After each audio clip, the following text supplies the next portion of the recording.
a Gene Lauderdale para ponerle música a este pub de la NBA. Cada viernes hablamos de lo más interesante de la mejor liga de básquet del mundo con Jorge Quiroga. Jorge, buenas noches. ¿Qué tal? Muy buenas noches. Y también de música, pero eso nos lo guardamos para el final, porque una semana más toca repasar lo que tenemos al otro lado del charco, que es mucho y sinceramente cada vez más interesante. Es mucho y poco tiempo. Sí. Eso es.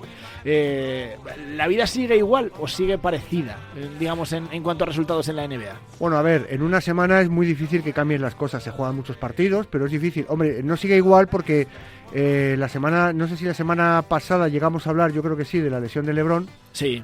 No, hablamos de la lesión de Davis y justo el día siguiente se lesionó LeBron. Se lesionó LeBron un día después y bueno, eso ha cambiado mucho el panorama en el oeste, porque ha dejado a los Lakers huérfanos de LeBron James. De hecho, encadenan varias derrotas después de llegar con 8 partidos consecutivos ganados. Están perdiendo partidos. El otro día perdieron, o ayer prácticamente perdieron con un partidazo de Luka Doncic, 45 puntos, pero no pudieron con Milwaukee. Y además es que tienen un calendario terrible, porque ya se hablaba en la época cuando la lesión de LeBron, que tenían que jugar 6 partidos en 8 días. Bueno, pues tienen que jugar esta noche, juegan de nuevo, y el domingo por la noche juegan contra los Suns, que se juegan media vida también, intentando cazar a Dallas Mavericks. Lo que pasa es que lo de los Suns es un drama también en el oeste, ¿no? Así que sí, han cambiado cosas, sobre todo en ese aspecto. Ha cambiado, por ejemplo, que Oklahoma ya está clasificado directamente para los playoffs. No lo habían conseguido todavía, pero estaba claro que era una cuestión de tiempo. En el este, por la diferencia de partidos ganados, sobre todo con los que podrían evitarlo, ya estaban clasificados Cleveland, Boston y Nueva York, los Knicks. Y hemos vivido esta semana además varias luchas entre candidatos MVP. Primero vimos cómo Oklahoma le ganaba a Denver. Luego vimos cómo Denver le ganaba a Oklahoma con un partidazo de Jokic y hacía cambiar un poco la balanza esa de que, bueno, Shai va a ser MVP, no, bueno, va a serlo Jokic. Y vimos hace prácticamente un par de días, cómo Shai se lució en el Boston Garden y Oklahoma le ganó a Boston. Ese es un partido, hay mucha gente que todavía piensa que Boston está todavía en construcción. Bueno, cuando digo en construcción es entre comillas. Cogiendo temperatura para el final de temporada. Eso es, como un poco como hicieron el año pasado. Evidentemente en construcción no, porque el equipazo lo tienen, ¿no? Pero sí que es un poco cogiendo carrerilla, sería a lo mejor más adecuado. Puede ser, y la verdad es que Boston no se siente incómodo siendo segundo, aunque ya tiene que empezar a mirar de reojo hacia Nueva York, porque ya le separan solo 4 partidos. Ya no van a cazar a Cleveland casi en ningún caso. Por lo tanto, se sienten cómodos en ese papel, pero están dejando entrever que no son, por ejemplo, tan sólidos en casa como lo fueron el año pasado, donde casi no perdían nunca en el Boston Garden. Es verdad que eso hace pensar que si no tienen el factor cancha a favor en eliminatorias, por ejemplo, como la final de conferencia contra Cleveland o la final de la NBA contra Oklahoma, se van a desarrollar en su juego tal cual lo hicieron el año pasado oeste, ¿no? Es decir, que tanto fuera como en casa pueden ser equipos sólidos, pero no están tan sólidos en el Garden como, por ejemplo, el año pasado. Y en el caso de eso, de lo que hablábamos del MVP, pues estamos viendo que hay pues 2 frentes. Uno, el frente Shai. Tú eras muy de Shai al principio de temporada. Yo al principio era Shai. Si ahora me tienes que decir a quién se lo daría, igual se lo daría a Jokic. Sí. Igual cambiaría. Bueno, no dije Shai por preferencia, dije Shai porque me parecía que iba a hacer una temporada de MVP. La está haciendo. Pero el otro también, claro, evidentemente. Entonces, si analizas, por ejemplo, lo que tiene un equipo y lo que tiene otro, lo que sería un equipo sin uno, muchas veces hay votantes que hacen eso, ¿no? Se imaginan qué sería, por ejemplo, de Oklahoma sin Shai o de Denver sin Jokic. Yo creo que ahora mismo a Denver le costaría meterse en los playoffs. ¿Quién vota? ¿Quién decide eso? ¿Como es entre son periodistas, votos entre entrenadores? Normalmente hay un panel de periodistas, un panel de expertos y la gente también puede votar. La NBA tiene un tanto por ciento del voto es a través de las redes sociales. Y es lo que la gente suele votar. Entonces, claro, el voto, luego es verdad que siempre hay unos votos de calidad de la NBA y bueno, parece que a veces hay algunos premios que se han decidido que la gente no estaba muy de acuerdo. Por ejemplo, un año no lo ganó Allen Iverson porque, aunque había sido el mejor, pero su forma de ser no cuadraba con la NBA, había tenido problemas, con la Liga, había criticado a la Liga, entonces de alguna manera no lo ganó. Luego sí lo ganó. O, por ejemplo, cuando lo ganó hace 2 temporadas, me parece, o 3, Joel Embiid, se decía que ese tenía que haber sido el de Jokic, pero como era el tercero consecutivo, bueno, pues ahora Jokic ganaría su 4º MVP, se quedaría muy cerca de gente como Jordan o como Magic y tal, y se convertiría evidentemente en una hegemonía, ¿no? La del jugador serbio. El problema es que hay una pequeña corriente que dice que se lo van a dar a Shai porque tiene algo más que ver con los americanos, aunque es canadiense, no es estadounidense, pero sí que es más como norteamericano, y entonces ya son muchos años los que llevan ganados por europeos, por Nikola Jokic y por Giannis Antetokounmpo, y que parece que toca, bueno, quitando a Embiid, pero Embiid es nacido en Camerún, es decir, no es, si no es o Camerún o incluso sí, Francia, sí, bueno, es más americano que francés, pero que le podían, decir que no era no es un americano puro. Claro, no, evidentemente, él tiene el pasaporte americano, pero es nacido en Camerún. Entonces, son demasiados premios MVP para jugadores extranjeros, y entonces parece que la NBA o en Estados Unidos está haciendo campaña para que lo gane Shai. Yo creo que si lo gana Shai será justo, pero injusto que no lo gane Jokic.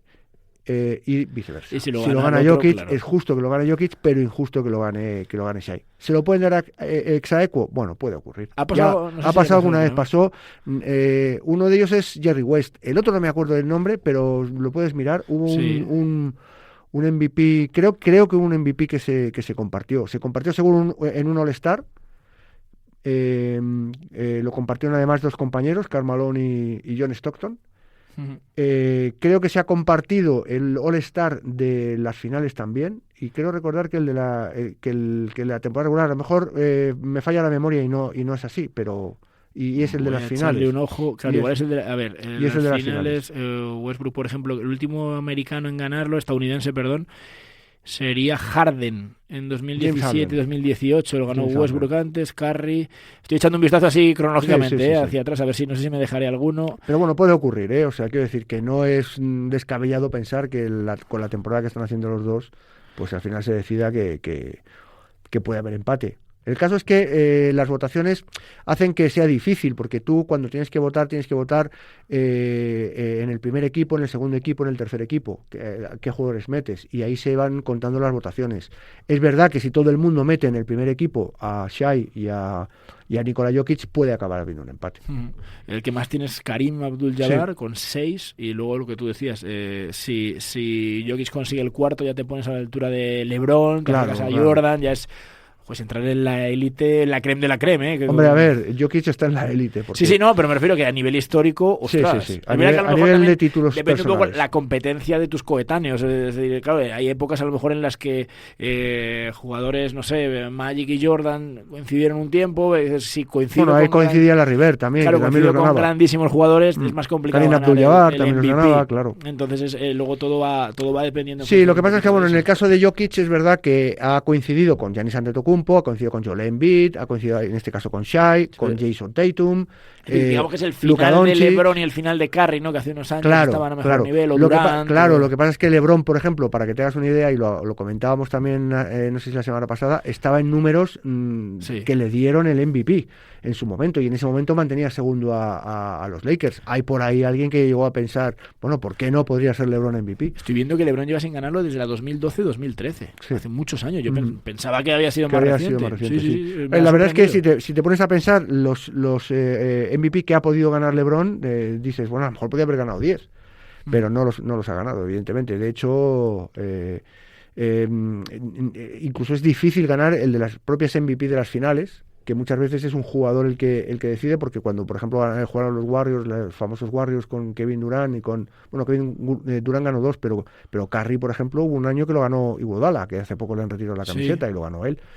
Es decir, que que ganar el MVP tampoco es tan sencillo, que es un premio evidentemente individual, pero también colectivo. Es decir, tu equipo tiene que estar arriba, es fundamental. Estamos hablando de que Jokic lo ha ganado porque Denver se ha convertido en élite, lo ha convertido él en élite de la NBA, incluso campeón de la NBA, ¿no? El año pasado el MVP de las finales, Jaylen Brown. Sí, por ejemplo. Claro que no fue Jason Tatum, como todo el mundo puede esperar, y sin embargo fue Brown, y además por unanimidad prácticamente. O sea, estábamos todos de acuerdo con que había sido Brown el mejor de las finales.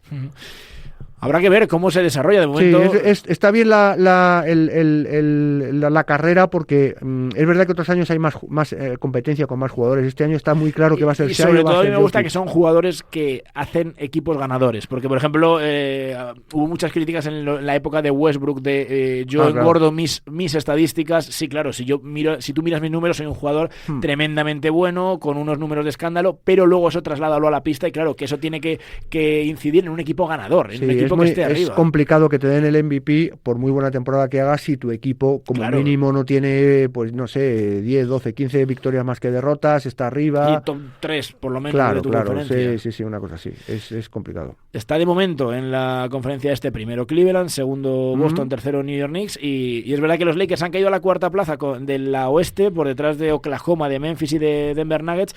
Está a 2 victorias de Memphis y de Denver. Es verdad que tiene 2 partidos menos, están en 66 todos menos los Lakers. Está abierto, y desde luego que vamos a tener muchas semanas para seguir analizando qué es lo que da de sí. Me llamaba la atención esta semana, y lo estábamos comentando antes de empezar, un fenómeno que se está poniendo de moda en los últimos años en el baloncesto español, entiendo que quizá también por extensión en el baloncesto europeo, y que hace unos años no era algo tan habitual. Estábamos acostumbrados, evidentemente, a que hubiese un aumento de jugadores que cruzaban el charco rumbo a la NBA, pero es verdad que el trasvase más habitual ha sido siempre gran liga europea, o jugador que despunta a gran nivel en Europa se marcha a jugar a la NBA. Pero en los últimos años es cierto que muchos jugadores en formación, sin ni siquiera debutar en la élite, porque también otro fenómeno es todos aquellos que se apuntan al draft y tienen poca trayectoria, pero bueno, ya están más o menos en la élite europea. Es que ahora se está poniendo de moda que los chavales con 17, 18 años se marchen a las universidades para dar el salto desde ahí, que es un poco lo que hizo Santi Aldama, y que no sé qué tradición ha habido en la historia de la NBA. No sé si eso ha sido muy habitual. Bueno, la historia de la NBA de jugadores españoles. Claro, españoles europeos, claro, porque la los estadounidenses, obviamente. La tradición era, y sobre todo antes del 86, 87, que empezaron a llegar los primeros europeos, la tradición era que los jugadores de la NBA venían prácticamente todos de la NCAA. Claro. Bueno, de la NCAA, y hasta que lo prohibió David Stern por el tema de la edad, también del high school. Instituto. Claro, sí. Como Kobe Bryant, como LeBron James, como alguno de estos que pegó el salto directamente del high school, del instituto. Y es verdad que luego se puso la norma de que al menos había que pasar un año por la universidad. Bueno, es verdad que hace muchísimos años no había tradición de que los españoles pasaran por las universidades estadounidenses para jugar al baloncesto. Podían ir allí a estudiar, pero no para jugar al baloncesto. Eso cambió, y hace como 15, 20 años sí que empezaron a haber jugadores allí. Lo que pasa es que digamos que si el jugador destaca en España, normalmente no pasa por la NCAA, se forma o se intenta formar, si el club lo deja en lo que es la ACB, sí, la Liga Endesa, en sus equipos de su zona, y luego dan el salto, si es posible, a la NBA directamente, ¿no? O sea, tenemos casos como el de Luka Doncic, que se formó prefirió venir a España, o pasar por España, estudiar aquí en España, formarse en el Real Madrid, y de ahí directamente el salto al profesionalismo. Probablemente es más fácil si un jugador ha peleado en la Euroliga o ha peleado en la Liga Endesa contra jugadores incluso mucho más mayores que él, grandes o sí, de edad, etcétera. Que un jugador se forme, parece más rápido ese camino que el de la NCAA, pero es verdad que el de la NCAA lo que te permite es jugar con gente de tu edad, de conocer mucho más la idiosincrasia americana, aunque no son normas exactamente iguales a las de la NBA, son los tiempos, etcétera, sí, son más parecidos a las normas FIBA. Digamos, un híbrido entre FIBA y NBA puede ser. Bueno, en algunos casos son muy parecidas a las de FIBA, entonces es la gran paradoja que existe en el baloncesto, ¿no? Porque no todo el baloncesto, que ya lo han dicho en la NBA, incluso, bueno, lo dijo Adam Silver, ¿no? La posibilidad de quitar, a 10 minutos, eso es, ¿no? Porque en todo el mundo se juega a 10 10 minutos, no a 12, ¿no? Y es verdad, ¿no? Yo siempre he pensado que el gran problema del baloncesto, la gran mala imagen que pueda tener el baloncesto a nivel aficionados de todo el mundo es no igualar las normas, ¿no? Yo creo que tendrían que ser todas iguales, sobre todo a nivel profesional. Pero la NCAA... Me llama mucho que la NBA hay de su brazo a torcer, digamos, por el ego de yo soy la referencia, exacto, adáptate tú. Pero bueno, en gran parte ellos también son, y siempre lo han sido, son capaces de ver, de autocriticar, no autocriticarse, autogestionarse con mejoras que ellos piensen que puedan servir. Es decir, si los partidos son más largos, también les da... es el gran problema de gestionar el tema de la televisión. ¿Qué pasa si yo tengo 48 minutos de transmisión, no real, sino darlo parado? Darlo parado.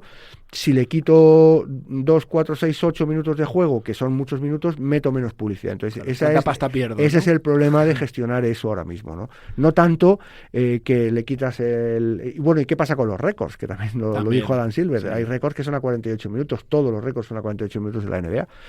Bueno, pues todo eso probablemente es lo que retrase o al final evite que ocurra. Pero, en principio, la NBA sí que tiene esa capacidad de autocrítica de decir, bueno, pues si tenemos que parecernos más al baloncesto FIBA, vamos a intentar hacerlo, ¿no? Si es mejora para el baloncesto. Pero en el caso de la NCAA, la gran diferencia que hay ahora mismo en estos últimos años con la anterior, ¿por qué la gente va más a la NCAA? Es simplemente una cuestión de que se paga en la NCAA. Ya se paga en la NCAA. Que se cobra pasta. Claro, antes tú no podías ni recibir un regalo, se supone. Estaba penado. Es verdad que, por ejemplo, para reclutar jugadores, lo que muchas escuelas hacían era hacer regalos a los coche, viajes, y podías tener, digamos, puestos de trabajo, patrocinadores privados o algo. Tampoco no se podía. Podías empezaron a cobrar algunos patrocinadores, algunos la época de LeBron James, que él saltó al baloncesto profesional con un contrato de 100 millones por Nike. Claro, es evidentemente. Claro, es LeBron James. Se pudo empezar a tener ciertos patrocinadores, pero en muchos casos no se podía pagar dinero. Se podía pagar en especies, pero no dinero. Todo eso ha cambiado. Ha saltado por los aires y en la NCAA ahora mismo hay jugadores de grandes universidades que cobran cerca de $750,000 por jugar una temporada, cerca de $1 millón. Es verdad que no lo cobras en muchos de los grandes equipos europeos. Claro, eso es, por supuesto, en la mayoría de los equipos europeos, salvo que seas figura. Claro, un chaval de 18 años no lo va a cobrar. Evidentemente. Ahí te estás formando y tu salto directo es el draft. Entonces lo tienes todo más a mano, digamos, pero encima estás cobrando un dinero que de otra manera no lo vas a pagar. No todos cobran evidentemente $1 millón o $750,000, muchos cobran menos, pero sí que empiezan a cobrar y empiezan a ver que esos 2, 3 años o 4, si haces todo el curso o todo el ciclo, realmente te dan dinero, te conviertes en más casi sin profesional, porque estás recibiendo un sueldo que te permite pagar tu estancia allí, incluso ahorrar, comprarte coches, no sé, lo que sea, y preparar tu salto a la NBA, que es, por ejemplo, lo que eligió a Daimara en su momento, por lo que saltó del Casa de Monzaragoza a UCLA. Pues él decidió que no iba a tener las oportunidades en el Casa de Monzaragoza como él creía que las iba a tener en UCLA. Luego es verdad que posiblemente todo lo pasado puede decir se ha equivocado. Hay jugadores que no. A Pau Gasol también le aconsejaron, y nada menos que Eto García Renses, que no se fuera a la NBA, que era muy pronto. Se fue y triunfó. Es muy difícil saber si un jugador, salvo que Luka Doncic, que todos sabíamos que iba a triunfar, claro, porque él ya había tenido además su época de preparación en el Real Madrid. Había sido MVP de la Euroliga, fue MVP de la ACB, o sea, quiero decir que estaba más que preparado. Sabíamos todos que estaba más que preparado, pero hay jugadores que no, y que van a la NCAA, muchas veces vuelven al baloncesto español, pero hay que tener en cuenta que muchos de estos jugadores, Álvaro Folgueiras, por ejemplo, que se acaba de meter ahora tenemos varios, ¿no? En a el la March NCAA, Madness, al March Madness, que juegan en universidades muy pequeñitas, son universidades pequeñas. De hecho, la Universidad de Folgueiras, que es Robert Morris, me parece que no pisaba la March Madness desde 2015. ¿Cuántos equipos hay? La NCAA es una barbaridad, pero los españoles son grandes. No, o sea, yo veo ahí son grandes, las instalaciones. Claro, son grandes, y como consejo para el que pueda y que tenga suerte de conseguirlo, está muy bien ver un partido de la NBA, pero si pueden ver un partido de la Liga Universitaria, es fabuloso. ¿Por ambiente? Es fabuloso, por el ambiente que hay. Sí, el ambiente. Bueno, de la March Madness ya no te quiero ni contar. Y si es de la Final Four, es una de las experiencias... La March Madness, digamos que es el cuadro final. Sí, la March ¿no? Madness es la locura de marzo porque empieza en marzo. Bueno, antes empezaba más en marzo y normalmente acababa, a lo mejor la Final Four era en los primeros de abril. Esta March Madness va a empezar el 20 de marzo. Ajá. Es decir, ya casi a finales de marzo. Empieza a ser una March Madness que dentro de poco va a ser March, April. Bueno, sí, eso es. Empieza, es un cuadro gigantesco con 64 equipos que se van metiendo según van ganando sus conferencias. Y ahí ya son a partido único hasta la Final Four. Entonces, ahora mismo tú, por ejemplo, en una jornada normal de NCAA, un sábado, un domingo, tal, pues puede haber cerca de 100 partidos o muchos más, ¿no? Sí, hay para controlar. Hay una cantidad brutal. No solo de NCAA, es NCAA 1, NCAA 2 y NCAA 3, son 3 divisiones. Más luego las chicas, que también tienen sus divisiones, y estamos hablando, también hay muchas jugadoras españolas que han dado el salto a la NCAA y se han hecho ahí su carrera. Mucha competencia, es muy difícil brillar. No sé cuántos tenemos. Me hablas ahora de Adaimara, yo me suena Baba Miller también. Baba Miller, no, hay varios. Gretoa Soborn nació en Tudela. También, es verdad. Tenemos alrededor de 20 jugadores ahora mismo en la pero NCAA. Antes, yo recuerdo el caso de Iker Iturbe, que luego vino al Real Madrid a jugar. Ahora está el hijo. Está el hijo ahora. Recuerdo, o me sonaba, que te lo preguntaba antes, el padre de Santi Aldama, que también pasó por ahí. Internacional y juega a los Juegos Olímpicos del 92 y todo esto, y el propio Santi Aldama, pero eso, poco más, ¿no? Claro, por eso te digo que hay que tener cuidado al pensar que hace 10 años no había jugadores españoles, los había muchos jugadores. Posiblemente se conocían menos. También es verdad que hace, por ejemplo, 20 años, tema de redes sociales, de internet, todo eso era más complicado y era más difícil. Tenías que acudir a fuentes muy especialistas, muy especializadas, para poder conocer cómo le iba a los jugadores de la NCAA, porque al fin y al cabo, cuando un jugador de español, por ejemplo, si hubiera estado enrolado en una universidad como Michigan o como Duke, que han llegado a Final Four, que son campeones y tal, eso se hubiese conocido. Pero normalmente, por ejemplo, hace unos años nadie hubiera sabido que Álvaro Folgueiras con Robert Morris se mete la March Madness si Robert Morris no da la sorpresa ahora y se mete en varias rondas para adelante. Si cae en primera ronda, como se supone que va a ocurrir, pues no hay tantos datos y tanta información. Eso es. Ahora mismo, por ejemplo, nosotros en Marca, por ejemplo, pues llevamos muchos años informando sobre todo de lo que va pasando con los chavales que van jugando en la NCAA. Pero te tienes que ir a lugares especializados de baloncesto para saber lo que va ocurriendo. Ahora es más fácil. Insisto, es mucho más fácil porque la información te llega más fácil, pero hace unos años no. Entonces no se sabía que había muchos jugadores, pero lo sabía, incluso en División 1, que ahora es más difícil que los españoles, digamos, que no vayan fichados, es decir, que prueben porque se acerquen o consigan una plaza en alguna universidad americana. Es más difícil que puedan jugar en División 1 porque como se les paga, claro, ahora los equipos reclutan a los jugadores mucho más de lo que hacían antes, porque ahora se les ficha prácticamente, ahora se fichan jugadores. Es decir, estamos hablando, por ejemplo, esta misma semana hemos recibido la terrible noticia de la lesión de Cooper Flack.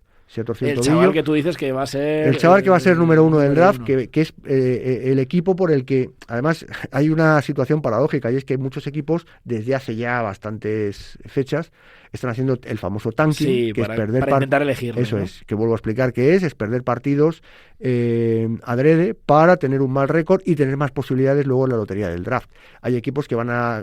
Filadelfia, por ejemplo, ya ha tirado la temporada, se está hablando de que ahora están tanqueando, porque la palabra ya se ha utilizado, ya se ha verbalizado, se está tanqueando, pero no les va a llegar, porque siempre va a haber 2 o 3 equipos peores que Filadelfia. Ahora mismo ya no les da tiempo a perder todo. Ellos les dará tiempo a tener unas mínimas posibilidades de ser número 1 del draft, pero seguramente les va a costar mucho serlo.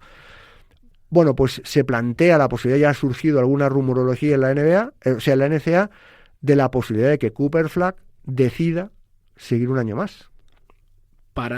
Claro, no se apunte a este draft porque por edad él puede esperar al que viene. Entonces no sería este draft, sería el que viene, este draft próximo, hablo del próximo mes de junio.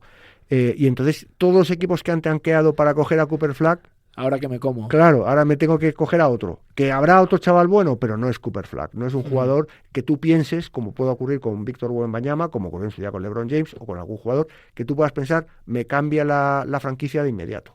puede ser un jugador o puede acabar siendo un fiasco, pero Cooper Flag sí se cree que puede cambiar la franquicia, o por lo menos llamar a la gente de inmediato. También es verdad que la lesión que ha tenido, que es una lesión bastante, bueno, es grave, es de tobillo, salió incluso en silla de ruedas. Vamos a ver el tiempo de baja que está, porque a lo mejor Duke, sin Cooper Flag, afronta un March Madness muy diferente. Ya no es lo mismo. Ya hablan allí de que Duke ha bajado muchísimo el favoritismo para el título de la NCAA. Si no lo gana, a lo mejor Cooper Flag no se quiere ir de Duke sin ganar o por lo menos sin intentar ganar el campeonato. Si eliminan a Duke a la primera porque no está Cooper Flag, el propio jugador puede pensar, bueno, pues ahora quiero seguir un año más, porque al fin y al cabo le están pagando. Es decir, que no sería como otros años en los que el dinero te llama. Es verdad que lo que cobra ahora mismo en Duke y lo que va a cobrar como número 1 del draft, hay mucha diferencia, pero es que eso lo va a tener seguro. Estaba mirando las asistencias a sí, son brutales. Son brutales. Alucinante. Son brutales. Llenan siempre. Es más que en los pabellones europeos. Es más que un gran pabellón europeo. Es alucinante la porque son pabellones muy grandes. Es decir, cuando hablamos de universidad, muchas veces la gente que no lo conoce puede pensar que son pabellones pequeñitos, con una sola grada. Que es verdad que hay campos, claro, que los hay. Sí, exacto. Pero cuando hablamos por ejemplo, de partidos de rivalidad entre universidades, se llevan a campos gigantes. Esas universidades, Duke y demás, suelen ser universidades en zonas donde no hay una gran franquicia. Quiero decir, el equipo referencia de esa zona puede ser un equipo universitario. Exacto, depende. Estamos hablando, por ejemplo, de que UCLA, que ganó el anillo con Karim o con otros muchos, y que ha sido una de las universidades más potentes de la historia, es de Los Ángeles. Es decir, estamos hablando de un sitio donde había 2 equipos de baloncesto. Pero sí, normalmente son lugares en los que muchas veces no hay grandes franquicias. Pero bueno, estamos hablando, por ejemplo, de la Universidad de Michigan.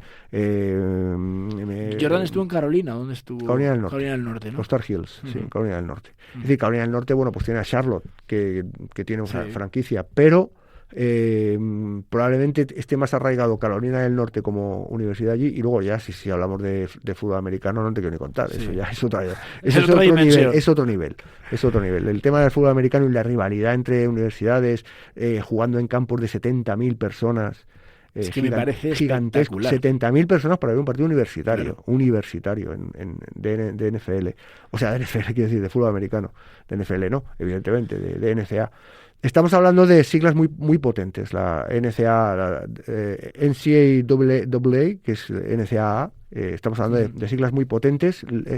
Es otro concepto, y es un concepto que genera sana envidia, ¿no? Cuando estás Claro, porque aquí decimos, claro, la generación esta del sub-20, que hace poco fuimos campeones del mundo, y es que hay un tapón, no salen en la ACB, no tienen minutos. No, pero eso es claro. Yo hablaba del deporte universitario. Sí, claro, el deporte universitario. Aquí, bueno, las categorías de formación bastante hace la Federación Española de Baloncesto, que hay que decir que hacen un trabajo increíble, todos los veranos lo vemos, y todos los veranos... Claro, dices, claro, qué talento el trabajo hay. Que hacen es increíble. De hecho, muchos de estos jugadores, Folgueiras, todos estos pasan por las categorías de formación de la selección, y luego muchos de ellos los llama Sergio Scariolo para hacer su entrenamiento con la selección cuando hay una ventana, cuando hay un campeonato, etcétera. Es decir, los prepara para el futuro. Esta última ventana han venido muchos de los chavales para irse formando. Claro, les prepara para Izan Almansa, o sea, jugadores así, les prepara para el futuro para que luego sean los que tiren de la selección. ¿No? Izan Almansa, él probó más que la NCAA. Australia, ¿no? No, bueno, probó la G-League primero, equipo aquel que se hizo de la G-League, salió mal,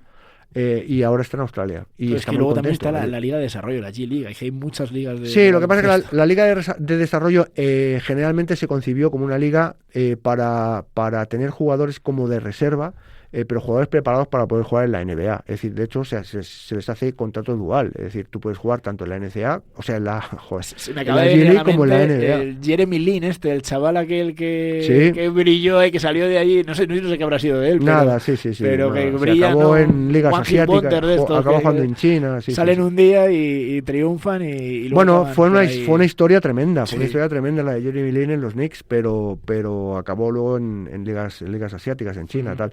Pero bueno, el caso, por ejemplo, de Izan Almansa, salió mal ese equipo, pero era un equipo, digamos, de jugadores no tan preparados para jugar en la G-League como casos de jugadores, al propio Dennis Smith, que le hemos visto por aquí con el Real Madrid, estuvo también en la G-League, como digo, son jugadores que o es una competición que sirve para recuperar lesiones, para tener jugadores que están en baja forma.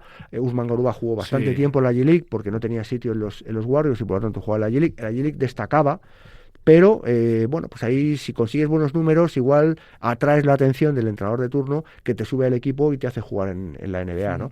Pero bueno, es más, para mi gusto es más bonito el baloncesto en la NCAA, por ejemplo, que en la G-League. Es más puro, un baloncesto más puro, más y bueno, ahí ha habido entrenadores que son absolutamente Mike Krzyzewski, por ejemplo, o John Wooden. Hay entrenadores que son pura historia del baloncesto mundial y su carrera prácticamente la han desarrollado en las universidades. Sí, bueno, y ahora tenemos a Curry, que es alma mater, o sea, que es general manager de su alma mater, de la universidad en la que estudió. Se ha convertido en especie de general manager, bueno, más simbólico que otra cosa, evidentemente, porque bastante tiene el bueno de Curry con meter triples, que esta noche ha llegado a los 4.000. Le saca más de 1.000 al segundo. Sí, es que es espectacular. Sí, cuando hablábamos de Reggie Miller y Ray Allen, que conseguían, decíamos, bueno, nadie llegará a eso. Ha llegado este tipo, les ha pasado por la izquierda, por la derecha, y ahora mismo está estableciendo números que, como los de LeBron, no los va a batir nadie. Y que están volviendo a ser los Warriors, digamos, un equipo con relativas aspiraciones, además de Butler y demás. La llegada de Butler ha sido tremenda. Hasta donde pueden llegar. Vamos a hablar de música. Está por ahí el Pelos, Raúl Santamaría. Mira, a ver qué nos ha traído para hoy Quiroga. Vamos a ver, empieza despacito esto. Drove downtown in the rain, 9:30 on a Tuesday night, just to check out the late night record shop. Hoy la he escuchado antes, tengo que reconocerlo, porque me lo has mandado y la he escuchado antes y me ha gustado, porque va cogiendo ritmo. Cuéntame qué tenemos. Bueno, espérate ahora cuando entre... Que la gente lo escuche. It's a matter of instinct, it's a matter of conditioning, a matter of fact. You can call me Pavlov, dog. Ring a bell and I'll salivate. How'd you like that? Dr. Landy, tell me you're not just a pedagogue. 'Cause right now I'm lying in bed, just like Brian Wilson did. Well, I'm lying in bed just like Brian Wilson did. Oh.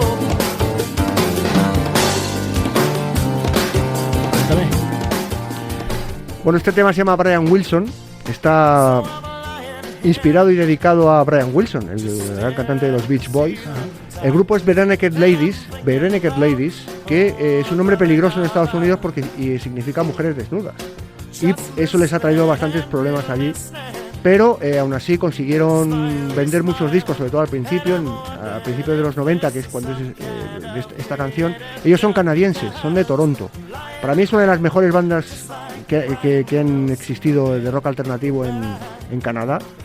Creo que están infravalorados en Estados Unidos y en el mundo del rock alternativo, porque es un grupo, para mi gusto es uno de los mejores grupos de directo, sobre todo, y en los directos, además de la potencia que tienen, divierten a la gente con canciones cómicas, meten canciones cómicas con letras muy, muy graciosas, y tienen cierta relación con la NBA, porque se convirtieron en el 95, cuando los Toronto Raptors jugaron el primer partido de la historia de la NBA, cuando hubo la expansión, cuando fuera de los primeros que lo jugaron en el 95, que fue la expansión.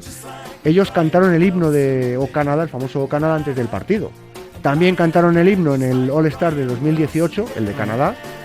Y luego yo tuve la suerte de verlos en directo en el All-Star de 2008 en Nueva Orleans, porque fueron el grupo invitado por la NBA para tocar en la fiesta, digamos, la recepción a todos los invitados del All-Star en el famoso House of Blues de Nueva Orleans. Hicieron un concierto brutal y son muy seguidos en Estados Unidos. Ya digo que es un grupo de gran directo, grandes músicos y de discos que conviene repasar, conviene sumergirte en la música de estos canadienses, que, como digo, no son muchos los grupos canadienses que sobresalen, pero este es uno de ellos. Este es un grupo muy recomendable. Pues vamos a quedarnos escuchándolo. La semana que viene más, Jorge Quiroga, muchísimas gracias. Por supuesto, un placer. Un abrazo. Hasta luego. Con esto nos quedamos. I'm lying in bed just like Brian Wilson did.